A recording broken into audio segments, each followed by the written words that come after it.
Good afternoon, and welcome to the Blue Sky Business Acquisitions Podcast. Today's sponsor is Squash CPA. Smart deals start with solid numbers. Squash CPA offers next-generation quality of earnings to due diligence to help you navigate your deal confidently. Get started at squashcpa.com. Dave, as always, we appreciate your sponsorship. Today's episode is titled, Why Do Deals Fail in Today's Market? And we are blessed to have one of our co-hosts, Ben Woodward, who is one of the nation's top SBA lenders. He's also a Coleman Award winner for BDO of the Year last year, joining us today. Ben, this is our fourth podcast, and we get a lot of views in this. And you and I have worked together for 20 years. We grew up in banking together.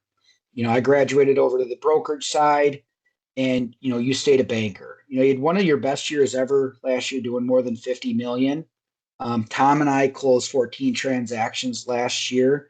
And I think in an ever-changing environment, buyers should understand, and sellers for that matter, should understand, why do deals fail? So with that, I'd like to hand it over to yourself so you can kind of dive deep into this and, let everybody know what you're thinking. Yeah, so first I'd like to say that I'm honored to have the opportunity to be on a podcast with two of the best brokers out there, and Matt Breselow and Tom Flanagan over at Sunbelt. It's been great to work with both of these guys. They've been great partners. So I'd just like to say that before we get into it. So today's topic is what causes deals to die either in the early stages or at the finish line, right? And it can happen for a variety of reasons. But I think we're going to go down the list and initially just line item them out, right? And then we're going to go down and just kind of have an open discussion on them. So the first one is poorly structured letter of intent, right? So what I've seen is if the letter of intent or the draft purchase agreement fail to line up how the working capital is going to be handled, how the transition agreement, the non-compete, key employees, the lease, or the assumption of leases. Those are some big things that, oftentimes buyers and sellers are just looking to get their deal penciled in. But what they don't realize is that buying a business is a grind. And when you get to the 10-yard line and you're up against the goal line defense, that nerves get frayed and negotiations can become more difficult. So it's better to have those negotiations on the front end and address those things early on. Another one is structure. How are you going to structure the deal? What is the entity? Oftentimes that is one of the last things that happens on a deal. And a buy team will leave their entity structure till the end. And then when they come up with their final structure, it's different than what they originally communicated at the front end. And so it can sometimes lead to an eligibility issue. Let's cover earnings adjustments, right? Like every year around this time is when tax returns get filed, year-end statements are in, and also policies have changed, whether it be at the economic level or at the lending level, right? And you mean like the SBA quarterly update that just came out today? Well, that's one of them, right? But let's there's all sorts of things that can happen. You can have new administrations, you can have new legislation come out, right? That changes the playing field, right? And so that can sometimes lead to changes in how things are going to cost for a business, whether it be labor, material costs, right? Things that go into the cost of goods sold and the operations of the business. So if you're looking at a business and you see a continuing trend line down and there's really no explanation for it, that can be a deal killer, because why is the business revenue declining? Why is the profitability declining? Is it because there was a concentration and they lost a key customer? Is it because of a regulatory change? Is it because of a strike? right, at maybe one of the suppliers that impacts the ability for the business to complete their production.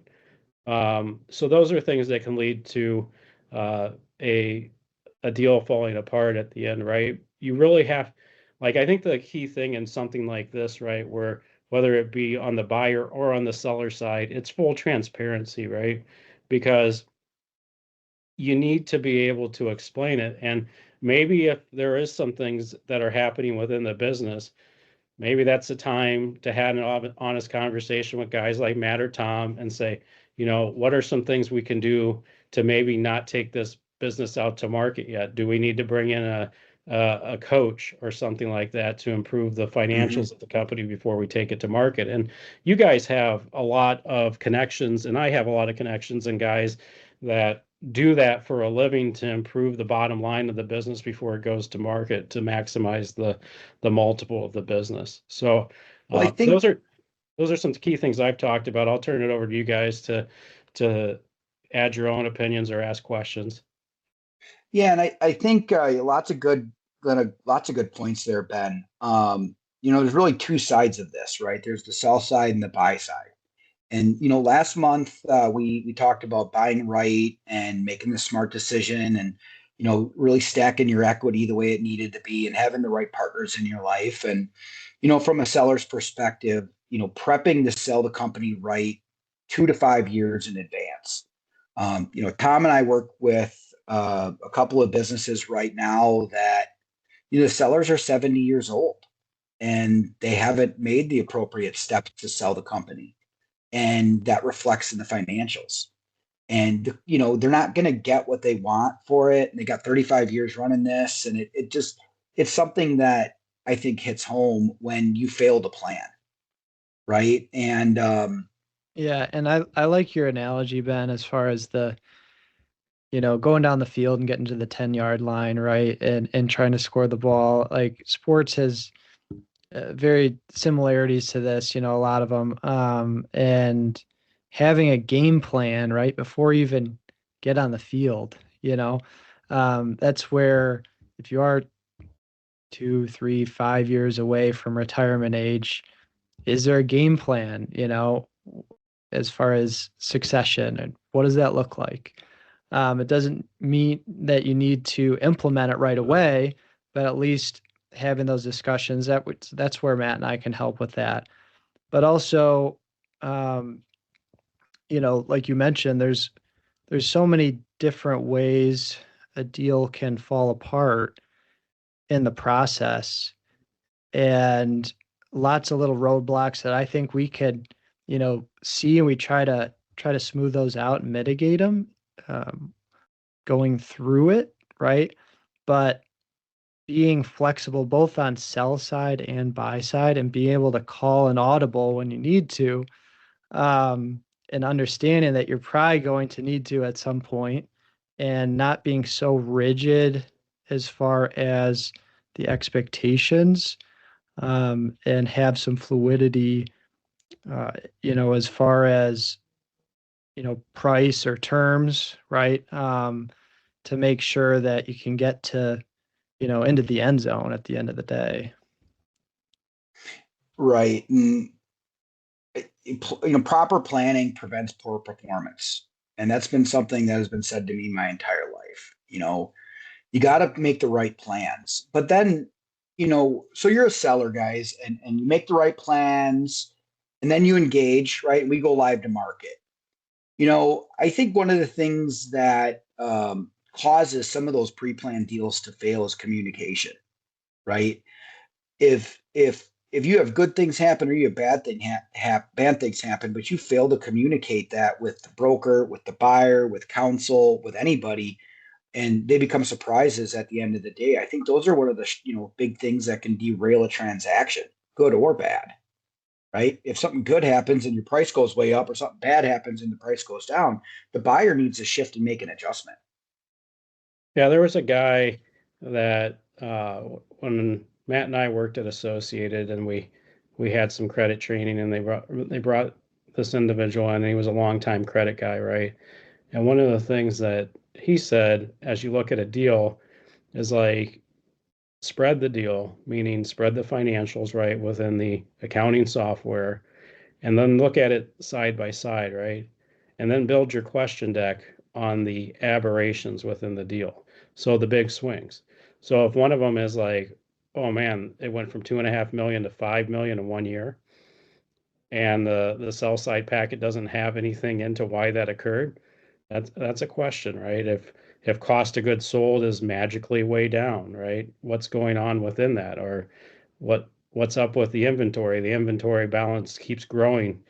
Like those are some things that generate questions. So like if you're thinking about a deal, and this goes for like both buyer and seller, like put the deal down. If you don't have accounting software, put it in an Excel spreadsheet and look at it side by side and do a change column, right, to show the year to year changes in it. And if you got pretty significant wild swings or aberrations, as this trainer said, you probably should formulate the questions. And that goes the same with projections too, right? If you're building out projections and all of a sudden you're saying, I'm going to grow revenue by 25%, but there's no story behind it, except you're going to run a Facebook ad campaign, right?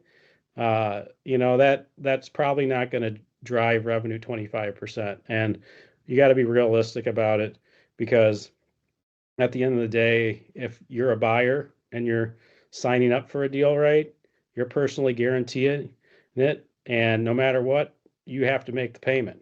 You owe the money, so you want to make sure you have a concise plan. Going back to like the beginning topic on this is what kills deals. Buyers can have a situation where they poorly execute on their plan. One of the things that I think is most important to the deal is who's the buyer, like what is their background, who's on the team, what is their background, how does it translate into them buying this business, right? And it's not just that, but you also look at their business plan and their projections. Are they well thought out? Are they executed? Right? It's like we've all seen NFL teams like the Chicago Bears, right? That Bears. run a poorly executed team, right? Well, that goes the same for buyers and their plan that they're presenting to the bank and what their story is, right? Like you could be the best looking person on paper, but if you have poor presentation skills, like that's going to translate into the operations of your business, right? And what we look at when we're looking at a deal, like, and there's a lot of resources, right? SBA.gov has a whole section on traditional business plan writing, right? So it's not hard to find the resources to write the business plan. And there's also free resources out there at small business development centers throughout the country that are tied to universities, where guys that are thinking about buying a business that just maybe want some brief coaching, right? But they can, once they got the template, they can do it on their own, right? Those small business development centers that are usually former bankers will help these buyers for relatively no cost to low cost put together a plan to get it ready for financing at a bank. Mm-hmm. Mm-hmm. So, Ben, I have a question for you, because obviously there could be, let's say there's a customer concentration, not necessarily issue, but they have, a larger percent of the revenue is concentrated with one customer, and the buyer's experience isn't quite directly related to the business, right? And you kind of stack a couple risks right on top of each other. How are you looking at that? How are you, evaluating, that combination? I know it can be deal specific, so it's a little bit of a difficult question to fully answer, but you know, I think there's a number of deals that have multiple factors that maybe you may consider, risky, right? Um, but how do you like those to also be, mitigated, right? How would you prefer to see certain deals structured to help decrease that risk on your end? Yeah, so Tom, I think that's a really great question, right? Like usually what I look at is, okay, if I'm looking at a deal, do I have 1 to 2 weaknesses? that I can mitigate with supporting documentation, whether that be secondary sources of repayment, large post-close liquidity, a long-term contract that's in place that goes out for most of the term of our SBA loan. But if I start to get to three negatives on a deal, right, it becomes very hard to do that deal, right? Because now you're having to explain more on the deal, right? So like if you got someone that has, like, maybe they pay their bills, but they pay them late all the time, right? That's a sign of how they're going to pay you, right? So like if you got maybe 1 30-day or 2 30 days out there, but the accounts are mostly paid as agreed and it's a one-off, right? Pretty easy to get around. And that probably knocks the credit score, right? Probably into the low 700s, upper sixes, right? So look, you can mitigate that with a letter of explanation in the file. Customer concentration, that's a tough one, right? Because like being in Wisconsin and looking at a lot of manufacturers, a lot of times the manufacturers have 1 to 2 large customers. And I have seen like where a business has been working with that customer for 30 years, and then the company outsources the entire production line to China, and all of a sudden that business is gone from that supplier, right? And it's over there now, and they've lost their entire business model. So like there better be a pretty good case on customer concentration to mitigate, right? Like a new customer coming in, or maybe a long-term contract, right? But if it's like, hey, I've got this business and my customer concentration is 90% with this one customer, like that's not really what the SBA like guarantees used to like allow you to do that deal. Technically, I would call that business basically a really a business within the business of that company, right? Yeah, That's an all. extension of the business. Yeah. Mm-hmm. So like I think, here's what I do, Tom. I have like 5 or 6 things I really look at when I'm doing my write-up, right? And I've gotten a little more extensive in it primarily because I've wanted to basically build out my memo to kind of try to address as many questions on the front end as I can versus having the underwriter come up with them, right? But, I look at how the deal's structured, right? So what the entity is, like asset, stock, membership purchase, like that. I look at how the capital's stacked, right? How much is coming in?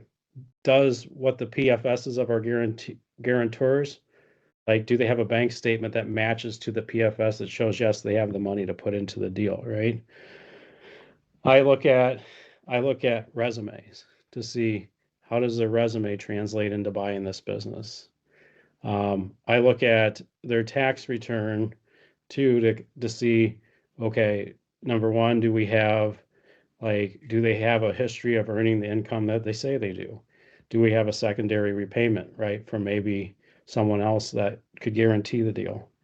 I look at the PFS and I say, okay, between the business and the collateral and the PFS, do I have additional collateral that I can use to add some strength to the deal? Because even though I have an SBA guarantee, I have to take all available collateral. And while collateral is not a reason to do a deal, it is a mitigant against a weakness in the deal, right? I look at their credit bureau to make sure they pay their bills on time. I look at post-close liquidity. So I look at the purchase agreement to see what working capital is being left in the deal, what I have to fund. Like, does the guarantor have additional liquidity if they get into a situation post-close that they could ride out a storm, right? I look at those things that we talked about: transition, non-compete, right? Employees coming over. I look at the customer lists. I look at how they pay. Same with the suppliers, right? What their inventory is. I look at all those things and I try to put the deal together. So hopefully, in a roundabout way, I've answered your question. well, I Yeah, think, that's very helpful. yeah, Ben, agreed. And I think the biggest thing is a lot of those are pre-mitigants, right? We're taking the transaction and we're saying, okay, we got all these items that lead up into, an approval. once that we get that approval, right, what the things that are required to get that loan into closing and eventually, allow everybody to achieve the goal, right? The seller gets the paycheck, they get to sell the business. The buyer gets to obtain the business and recognize revenue, right? You, the banker, get to book a loan. We, the broker, we get to, sell a business and earn a commission. And, so everyone's happy when the deal closes. I think in a lot of cases is that we focus so much on prepping the seller to sell, and we want to maximize not only the bite of the apple for the seller, but a buyer's ROI and then the risk factor to the bank, right? Because all three kind of work in tandem. You got to have that three-legged stool. So we've all done a good job of getting buyer and seller to the approval letter, right? The commitment letter. Now we're in closing. We get this big closing checklist. And I think that is a really, that opens up the doors in a lot of cases for third parties to come in and toss a wrench into this. I was working on a foundry one time and we got a commitment letter. We're in closing, and lo and behold, we cannot find an insurance company that'll insure a foundry. Well, that's a condition of closing. So that deal ended up dying. Now they ended up buying it later on down the road, and it all ended well. But that was a reason, insurance coming in and not being able to meet the minimum needs standards for the buyer or the bank is a reason why that deal got declined. Right. There's those, phase ones, right? And then something comes back a little, it's not definitive, and then you need a phase two. I don't know if there's ways to mitigate that. I love when we have the environmental conversation, because Ben, how many times in your career have you had a deal that cash flowed well and the RSRA comes back with a warning? You go out, you do a phase one, and you realize that you got to go do a phase two, and you go do the core samples, and it's petroleum or a hazardous material in the soil, and remediation is going to be $50,000 to $100,000. You want to talk about a kick in the gut? Oh yeah, yeah. I think that like a situation like that potentially comes to a restructure of the deal, like whether you want to include the real estate on it, right? Because like the thing about environmentals, and like you do not want somebody else's problem, right? Like the last thing you want to do as a business is buy something that has a high cost thing or high cost issue, and then you buy it and now you own it, right? And the seller's out. Like it's now your responsibility, right? Like you saw that a lot in the early 2000s and really right after the recession, right, where you had all of these foreclosures, and then the building was contaminated. So it's real risk. I had a situation on a deal where we had an environmental, and they drilled and it came back with an elevated level, right? But it was below the standard, but it triggered we better do another investigation. One of the things in talking with the environmental company is a speck of asphalt could cause that. So when you're drilling a core in an asphalt parking lot, right, you could probably get contaminated. Be a speck. Yeah. So they drilled another hole right near it, and they didn't come back with the same contamination, and so therefore, like it was able to move forward. But like in order to do that, they were charging an extra amount of money to drill that second core. So like it ended up working out, right? And that's like a situation for a buyer. Like, okay, what if this core comes back and I've just spent another amount of money? So that comes to, okay, you're getting to that situation where potential phase two is coming in, right? Who's carrying the cost of that phase two, right? If the buyer is buying the business, but do they want to pay 150 grand to complete a phase two and get the remediation done? I don't think so. So really it comes down to like the seller's willingness to handle the cleanup, or buyer and seller's agreement to agree on a suitable resolution to deal with it, right? Like, I don't know, I haven't had a lot of real estate transactions, so haven't had a lot of environmental issues lately on deals. But I have had them in the past. They weren't easy, but got through them, right? It just really comes down to buyer and seller's interest in doing the deal, and how long do they want to stay in it, and are they willing to ride it out for it to come to completion, with the realization that the outcome may be that you spent a bunch of money, but your deal's not closing. Right. Third-party No one reports. wants to be at that point, right? Yeah, Gotta third love party. those. Yeah, valuations at times, like business valuations, they can come in low, right? Yeah, I mean, to that point, right? So how many times are you doing a loan where the third party, valuation company, right? We know a couple of GCF, AMP, right? Mark over at AMP. How many times is the purchase price being outplaced by the valuation? Or how many times is the appraisal coming in below? So lately it's relatively low. I'd say in 2017 and 18, there were more instances of the valuation coming in low, where you had to adjust, right? Because SBA says you can only pay up to the value of the valuation, Mm-hmm. and so anything over that either needs to be more equity in, lower purchase price, bigger seller note, right? So to address that, lately I haven't seen it. I'm not saying it can't pop itself back up, right? Because valuations are a point in time at a time in the market, right? So, Mm-hmm. what may be a value now may not be a value later. Right. I think, when we talk about why do deals fail, I mean, there's so many different variables that pull into these, right? And all of this is very complex. So, I mean, when you think about you got to have communication, you got to have cash flow, you got to have a commitment from a buyer, right? And I've said it before. I mean, what I look for in buyers is someone that's not just going to dip their toe in the pond, they're going to jump in, they're going to commit to it, right? But then you got all these third party things. So, I mean, I'm a firm believer that you gotta, I mean, three things get you across the finish line in a transaction: price, terms, and trust.